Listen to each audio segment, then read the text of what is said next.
All right, everyone, get ready, because today we're going to take a deep dive into some pretty intense stuff with Irvin Yalom's Existential Psychotherapy. And I got to be honest, this book, it's not exactly a light read, It's one of those that really makes you think, kind of like those really philosophical movies that stick with you for a while. Yeah, it definitely gets you thinking with the big stuff. Exactly. We're talking about death, freedom, isolation, finding meaning, all that fun stuff.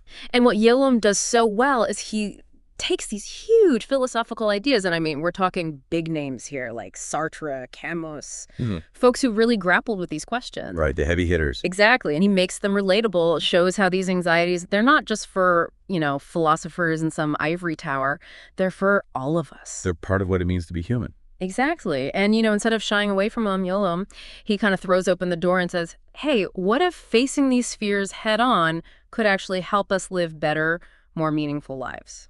So it's not about avoiding the dark stuff, but using it as like fuel for growth. Yeah, you could say that. And I think that's what makes existential therapy so different from other approaches. It's not about just putting a Band-Aid on a problem. It's about really diving deep into your own experience and figuring out what it all means for you. So it's less about like fixing you and more about understanding. Exactly. Exactly. It's a different way of approaching therapy compared to, say, just focusing on your behaviors or digging into your childhood, like Freudian stuff, It's all about your present experience of existing right here, right now. That makes a lot of sense. So let's talk about, death. Yalom calls it the, the primordial anxiety? Primordial anxiety. Like the root of all our worries. I mean, it makes sense, right? We're all going to die someday. And Yalom argues that a lot of what we do, whether we realize it or not, is driven by this fear of death. He talks about the defenses we build to cope, like the idea that we're somehow special, that the rules don't apply to us. Oh, like in that story about Pam, right? The one who was diagnosed with cancer and given just a few months. But the doctors treating her kept talking about a cure, totally oblivious. Exactly. It plays right into that deep-seated belief we sometimes have that we're somehow exempt from death, that it won't happen to us. Like we're all secretly hoping to cut the line at the pearly gates or something. Yeah, in a way. And it's not always about denying death outright. Sometimes it's about clinging to this idea of a savior, a doctor, a partner, a belief system, anything that promises to rescue us from this ultimate fear. It's almost like we're hardwired to find someone to hold on to when we're faced with the abyss. Right. And while those defense mechanisms, they can be helpful, even necessary sometimes in the short term, Yalom argues that they become a problem when they start to control our lives. It reminds me of Lena, the patient who had that near-death experience in the car crash. She Sure. actually wished she hadn't regained consciousness. Yeah, it's heartbreaking. It really shows you how the fear of death and these defenses we build against it, they can become incredibly self-destructive. It really highlights just how important it is to face our mortality, I know that might sound kind of morbid or scary, but Yalom isn't saying we should become obsessed with death or anything. Right. It's more about accepting our limits, accepting that our time is finite, and using that awareness to really live more fully in the present moment. So it's not about becoming morbid, but maybe about becoming more alive. Exactly. And that leads us to another big theme in Yalom's work, freedom and responsibility. Freedom and responsibility, huh? You'd think freedom would be like the ultimate goal, right? Yeah. But Yalom says it can be kind of scary. Why is that? Well, because real freedom, like true freedom, it comes with this weight of responsibility, right? It's not just that we're responsible for the things we do, but also that we're responsible for making our lives meaningful. Whoa, okay, that's a lot of pressure. Right. And Yalom really emphasizes this difference between just like wishing things were different and actually willing them to be different. It's that active part, that willingness to step up and take charge. That's what lets us actually experience freedom, I think. So it's not enough to just like make a wish and hope for the best. Yeah. We have to actually do something about it. Yeah. And that's where things get really interesting because Yalom talks about how existential therapy can actually give you tools to help with that. Oh, okay, like what? Give me an example. Well, he talks about techniques like Fritz Perls' Gestalt approach. Have you heard of that? Maybe. Refresh my memory. Okay, so basically with Gestalt, you're encouraged to really step into your symptoms, even the ones that are uncomfortable, to try and understand what they might be telling you, It's like facing your demons head on instead of just trying to outrun them. Exactly. And it can be tough, but it can also be really powerful. I can imagine. But not everyone's like lining up to face their demons, are they? True, true. And Yalom talks about this thing he calls authoritarianism, which is basically This tendency we have to, like, give away our power even when we think we're searching for freedom. Oh, interesting. So, like, even when we're trying to be free, we might actually be drawn to things that keep us stuck. Yeah, it's kind of a paradox. Like, we want guidance, especially when we're feeling lost. But real freedom means, like, owning our choices even if we make mistakes along the way. That's a tough one for sure, especially when you think about that whole existential isolation thing. Ah, yes. Existential isolation, that feeling of being, like, fundamentally alone in the world, it's a big one. It's like, I get it, we're social creatures and we crave connection, but it feels like there's always this part of us that's always going to be separate, even from the people we're closest to. And this is where Yalom brings in Martin Buber's ideas about I thou and I relationships. Okay, I've heard those terms before, but Yeah. could you break those down for me? Sure. So an I thou relationship is like the ideal, right? It's a relationship of real, genuine connection where you see the other person as this whole complex being. You're fully present with them, open to who they are, you know? Okay, I get that. So what's an I-it relationship then? I It is kind of the opposite. It's when we treat other people like objects, like means to an end. We're not really seeing them for who they are, but for how they can, serve our needs, whether it's for validation or attention or whatever.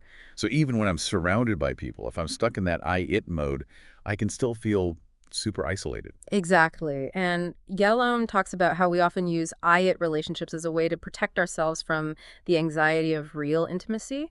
Because real intimacy, it means being vulnerable. It means risking getting hurt, right? So it's like it's easier to keep people at arm's length than to let them see all of us, even the messy parts. Yeah, I think there's some truth to that. But of course, avoiding that real connection, it only makes us feel more isolated in the long run. And this is where that search for meaning comes in. You're saying that finding meaning can help us deal with that existential loneliness. In a way, yeah. It's like if we're adrift in this sea of existence, meaning can act as a kind of compass, giving us some direction. I like that. But what does meaning even mean in this context? It's such a big, abstract idea. Yeah, it's not exactly a simple question, is it? Yalom explores a lot of different ways to find meaning. He talks about altruism, like dedicating yourself to a cause or expressing yourself creatively. He also looks at Viktor Frankl's logotherapy. Frankl, wasn't he he survived the Holocaust, right? Yeah. And his experiences there really informed his ideas about meaning. Frankl believed that even when faced with unimaginable suffering, even in the concentration camps, we always have the freedom to choose our attitude. That's incredibly powerful, but it's also a lot to, like, process. Just find meaning, even in the midst of unimaginable suffering. That's a lot. It's definitely not easy, and Yalom would agree there's no one right answer for everyone. But he does offer some interesting stories about how his patients found meaning in unexpected places. Like that story about Harvey, right? Hmm? The successful executive who was freaking out about having to fly coach. Yeah.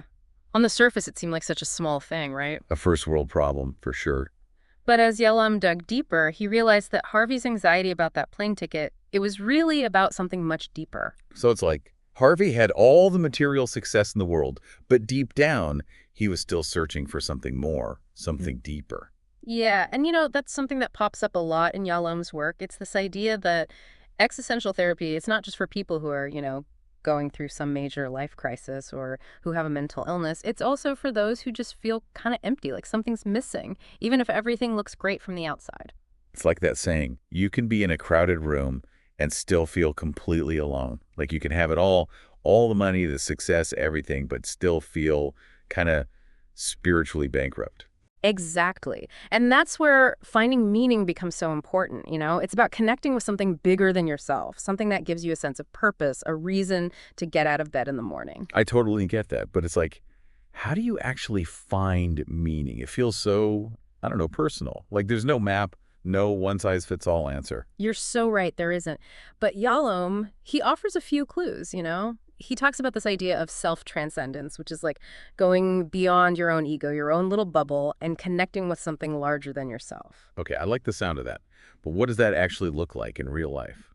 That's the thing. It's going to be different for everyone, right? For some people, it might be through expressing themselves creatively, or maybe it's about dedicating themselves to a cause they believe in, or maybe it's about exploring their spirituality, or it could be about building stronger, more authentic relationships, or even just like reconnecting with nature. It's really about finding what truly resonates with you, what makes you come alive. So it's not necessarily about finding this one big, grand purpose for your life. Hmm. But maybe it's about finding those little moments of meaning in your everyday experiences. Exactly. It's about showing up, being present in your life, noticing the things that bring you joy, the things you're curious about, the things that make you feel like you're contributing to something larger than yourself.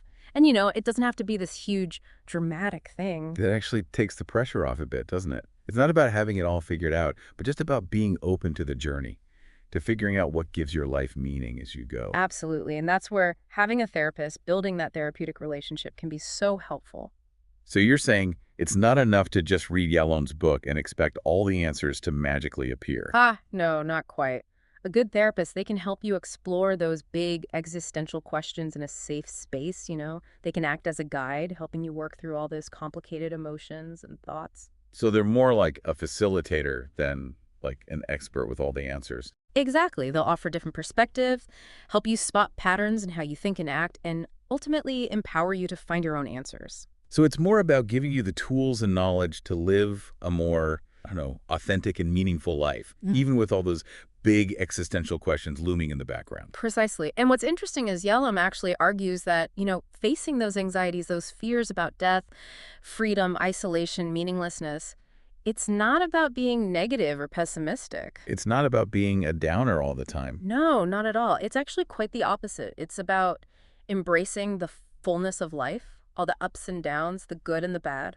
It's about acknowledging that we're all in this together, that we're all vulnerable, that our time is limited, and using that knowledge to live more fully, more intentionally. Yes. And I love how Yalom puts it. He asks, if our lives are finite, what choices will we make today to live more authentically and meaningfully? That's such a powerful question to ask yourself.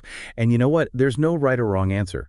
But even just thinking about it, it can lead you to some really profound realizations about what it means to truly live. And remember, it's a journey, not a destination. There's always more to learn, more to explore, more to experience. Well said. Thanks for joining us on this deep dive into existential psychotherapy, everyone. We hope it got you thinking and inspired you to keep asking those big questions. Until next time, keep searching, keep questioning, and keep diving deep.